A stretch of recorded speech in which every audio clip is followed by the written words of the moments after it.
Hi, I'm Bruce Maples, publisher of Forward Kentucky, and in light of some recent news, I thought it might be worthwhile to do a very short explainer about how the war in Iran could tie into the Battle of Armageddon. Now, you may be thinking, well, that's crazy. Well, it may be, but let's talk about it together. So before we start, let me share three notes with you. One is I do have a seminary degree. I have taught about eschatology in the past, and if you're sitting there thinking, okay, what's eschatology? Eschatology is the study of the eschaton, or the end times. This is only for connecting the beliefs of some Christians to the war in Iran and is not to be any sort of comprehensive coverage of any of these topics. And so therefore, don't at me. Don't come back at me with, well, you didn't cover this or that, or your beliefs are crazy, or whatever the case may be. So, here are some terms that you need to know. First of all, the second coming. I think we all know what that is supposed to be, but it's the bodily return of Jesus Christ to the earth. The millennium is 1,000 years of worldwide peace, and it could be either preceded by or following the second coming, and we'll talk about that. Tribulation, a period of widespread evil.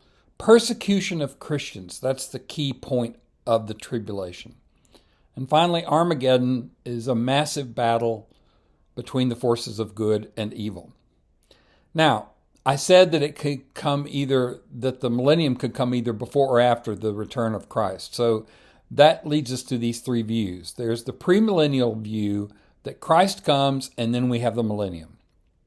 The postmillennial view is that Christ comes after the millennium. Well, you're thinking, okay, well, how does the millennium happen? Well, it's brought in by human efforts. This was a very popular belief at the beginning of the 20th century. And in fact, there's a gospel song that we used to sing in church that ends with, and the darkness shall turn to dawning, and the dawning to noonday bright, and Christ's great kingdom will come on earth, the kingdom of love and light. So that's a post-millennial hymn.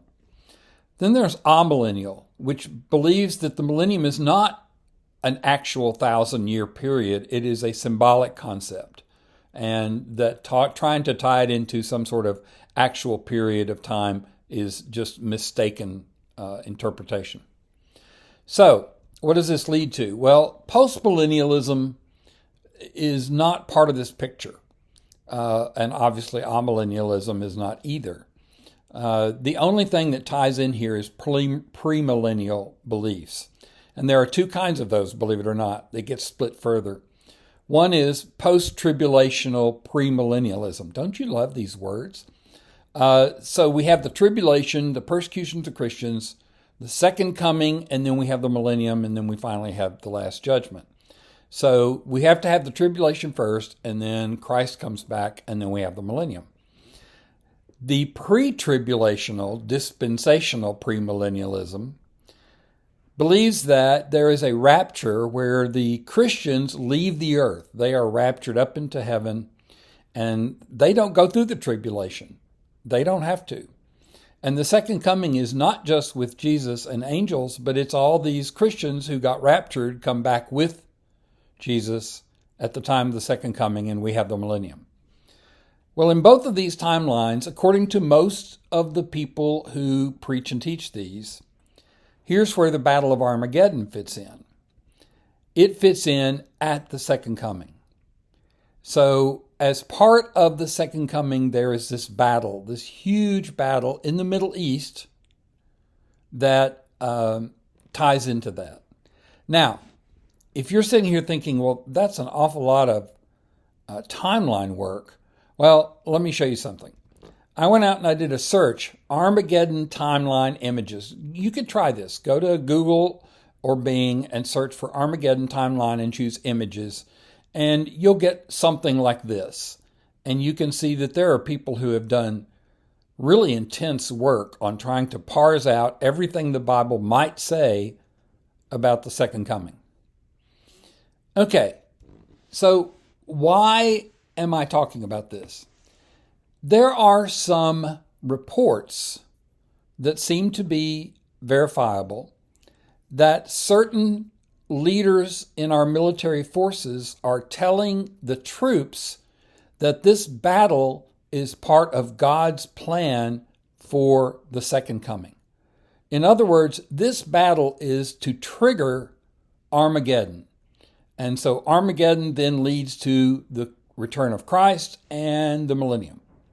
And they're telling them this mainly because Israel is involved and because it's in the Middle East and we're attacking an enemy of Israel and so on and so forth. And they go with the verses about those who bless Israel, I will bless, and we're supporting Israel against an enemy and so on and so forth. They are telling troops this. They are telling them that this is part of God's plan for the second coming. Now, however you may feel about premillennialism, postmillennialism, the second coming, Christ, any of that, no matter how you feel about that, telling troops that we are taking military action that's going to involve the deaths of many people, including possibly your deaths, because we are following a belief system that is certainly not universal. And we are doing this because we are going to force God's hand.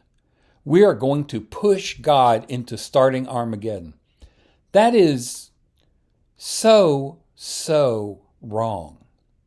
And yet it is happening. Now you may be thinking, what, did Trump start this war for this reason? No, Trump wouldn't know this from Boo. He doesn't know anything about premillennialism, or he probably doesn't know anything about Armageddon or any of those things. No, but Pete Hegseth, the Secretary of War, the Secretary of Defense, is a almost fanatical evangelical Christian who absolutely believes this stuff.